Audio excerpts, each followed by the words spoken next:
आप सभी लोगों को मेरा प्रणाम। आज हम परमपिता परमात्मा की चर्चा करते हैं। कबीर दास जी कहते हैं, विधि हरि हर जाको ध्यान धरत है, मुनि जन सहस्त्र 88, सोई हंस तेरे घट अंदर, अलख पुरुष अविनाशी, पानी में मीन प्यासी, मोहे सुन सुन आवे हासी। इतने बड़े संत कहते हैं कि पानी के अंदर रह करके भी अगर मछली प्यासी ही मर जाए तो ये बहुत ही हंसी की बात है। ब्रह्मा विष्णु महेश विधि हरिहर, ब्रह्मा विष्णु महेश जाको ध्यान धरत हैं, जिनका ध्यान करते हैं, और मुनि जन सहस्त्र 88, 88,000 ऋषि मुनि जिनका ध्यान करते हैं। सोई हंस तेरे घट अंदर, ऐसा विश्वव्यापी प्रभु, ऐसा कण कण में विद्यमान वह परम पिता परमेश्वर हम सब के अंदर विद्यमान है, और फिर भी हम जो है दुखी हैं, अतृप्त हैं, दर बदर की ठोकरें खा रहे हैं। हमारा दुख दूर कर दो, हम दुखी हैं, हम असहाय हैं। एक निर्धन व्यक्ति धन मांगता है, एक शरीर से दुखी व्यक्ति अपने दुखों को दूर करने के लिए भगवान से कहता है, मेरे शरीर के दुखों को दूर कर दे। एक अशांत मन वाला व्यक्ति कहता है, मुझे शांति दे दो। कौन देगा हमें शांति? जो चीज़ जहाँ है ही नहीं, अगर वहाँ जा करके मांगोगे तो वो चीज़ आपको वहाँ नहीं मिलेगी। जो चीज़ जहाँ है वो वहीं मिलेगी, क्योंकि हीरे की दुकान में साग सब्जी नहीं मिला करती। अगर शांति को पाना चाहते हो, सुख को पाना चाहते हो, तो अपने अंदर प्रवेश करना पड़ेगा। ऐसा परमात्मा जिनका ध्यान ब्रह्मा विष्णु महेश करते हैं, ऋषि मुनि संत करते हैं, ऐसा परमपिता परमात्मा सर्व सुखों की खान वो हमारे हृदय के अंदर विराजमान है।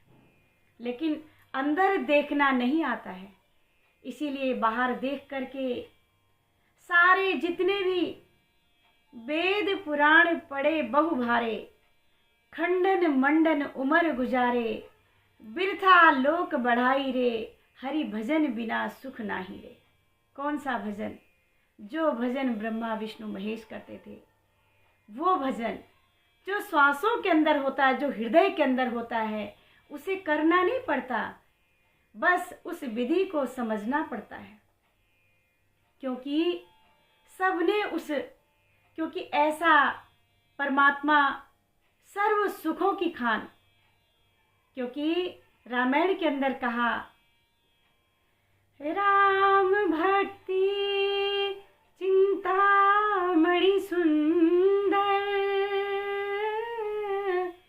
बसहि गरुड़ जाके उरंदर, परम प्रकाश रूप दिन राती, नहीं चाहिए तहाँ दिया घृत बाती।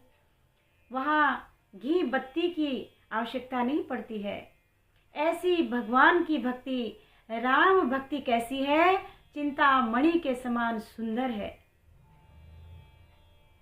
और बसे ही गरुड़, हे गरुड़ जी, वो जिसके हृदय के अंदर प्रकट हो जाती है, जो अपने अंदर उसको जान लेता है, उसको कभी भी दिया घी बत्ती करने की आवश्यकता नहीं होती है। परम प्रकाश रूप दिन राती, वहाँ दिन रात परम प्रकाश है, वहाँ डिवाइन लाइट है, वहाँ कहीं कोई किसी को कुछ करने की आवश्यकता नहीं होती है। कबीर दास जी कहते हैं कि इतने सारे कर्मों को, वेद पुराणों को पढ़ करके अपने अंदर अहंकार का बोझ भर लिया, इतने कर्म कांडों को कर लिया कि इतने कर्म कांडों के हम ज्ञाता है, हमको ये भी आता है वो भी आता है, इतने व्रत कर लिए, इतने उपवास कर लिए, मन के अंदर इतना अभिमान भर लिया कि जितना आता है सब हमें ही आता है। लेकिन बिरथा लोक बढ़ाई रे, व्यर्थ की लोक बढ़ाई है। लोग कहते हैं कितना आता है, लेकिन क्या आता है? सारी जिंदगी हो गई, फिर भी अभी LKG UKG में ही जा रहे हैं, फिर भी अभी वही कर्म कर रहे हैं जो एक छोटे से बच्चे को सिखाया जाता है। क्लास तो बढ़ती रहती है, हमारी क्यों नहीं बढ़ती? शांति तो हमारे अंदर है, दुखों को निवारण करने की जो पद्धति है वो हमारे अंदर है। जो हमें ही जानना है उसको दूसरा दूर नहीं करेगा, उसको हम ही दूर करेंगे। जैसे खाना खाने से हम किसी दूसरे को खाना दे करके आ जाएं कि हम भूखे हैं, और दूसरे को अगर हम भोजन खिला दें तो हमारी भूख नहीं मिटेगी। अगर हम भूखे हैं तो भोजन हमें ही ग्रहण करना पड़ेगा।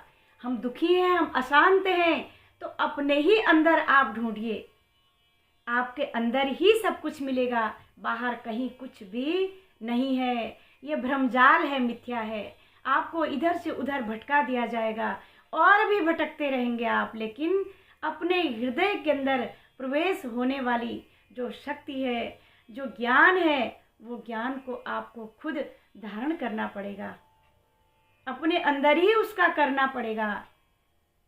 तो सुख में सुमिरन, दुख में सुमिरन सब करे, सुख में करे न कोई। जो सुख में सुमिरन करे तो दुख काहे को होए। इस संसार में दुख जैसी चीज तो कुछ है ही नहीं। होता रहता है, जो हमारे मन के मुताबिक नहीं है उससे हम दुखी हो गए। जो हमारे मन के हिसाब से सही चल रहा है तो हम खुश हैं, सुखी हैं। तो जितनी भी संसार के अंदर चीजें हैं, संसार में सब कुछ आप मंगा लोगे, अपनी मनपसंद की चीजें मंगा लोगे, वस्त्र मंगा लोगे, आभूषण मंगा लोगे, खाने पीने की सामग्री मंगा लोगे, लेकिन अपने मन को शांत करने के लिए जो शांति की अवस्था है उसको कहाँ से मंगाओगे? वो नहीं मंगाई जा सकती है, उसको खुद के अंदर से प्रकट करना पड़ेगा। जैसे प्रेम को प्रकट करना पड़ता है अपने अंदर से, नफरत को कितनी जल्दी प्रकट कर देते हैं, कहीं से सीखना नहीं पड़ता, बहुत जल्दी प्रकट कर लेते हैं। लेकिन प्रेम को प्रकट करने में सारी जिंदगी लग जाती है। तो प्रेम कैसे प्रकट होगा? क्योंकि 2.5 अक्षर प्रेम का पढ़े सो पंडित होए, पोथी पढ़ पढ़ जग मुआ। पोथी पढ़ पढ़, पोथी मतलब जितने भी शास्त्र हैं, वेद पुराण हैं, सब कंठस्थ कर लिया, याद कर लिया। पोथी पढ़ पढ़ जग मुआ, पढ़ पढ़ करके मर गए, कबीरदास जी की भाषा में। पंडित भया न कोई। पंडित किसे कहते हैं? जिसे पिंड का ज्ञान होता है। ये जो पिंड है, ये जो 5 तत्वों का शरीर है, इसको पिंड कहते हैं। जिसको पिंड का ज्ञान होता है वह पंडित होता है। पंडित भया न कोई, 2.5 अक्षर प्रेम का पढ़े सो पंडित होए। जब 2.5 अक्षर, वो अक्षर क्या है? उस अक्षर ब्रह्म को जानना है। तो सोए हंस तेरे घट अंदर। हंस किसी व्यक्ति विशेष का नाम नहीं है। हंस हमारी आत्मा, हमारे अंदर जो परमात्मा है उसको समझना है, अपने अंदर प्रवेश होने की विधि को समझना है। वो होता है ध्यान। नहीं तो सारी जिंदगी भटकते भटकते कोई हमें कुछ नहीं दे सकता है। तो आज के लिए इतना ही। उस सर्वशक्तिमान परमात्मा को हम जाने, और वही सब कुछ, सुख भी वही है, शांति भी वही है, वो स्रोत है, वो खजाना है। आप जो चाहो वहाँ से ले सकते हो। प्रणाम।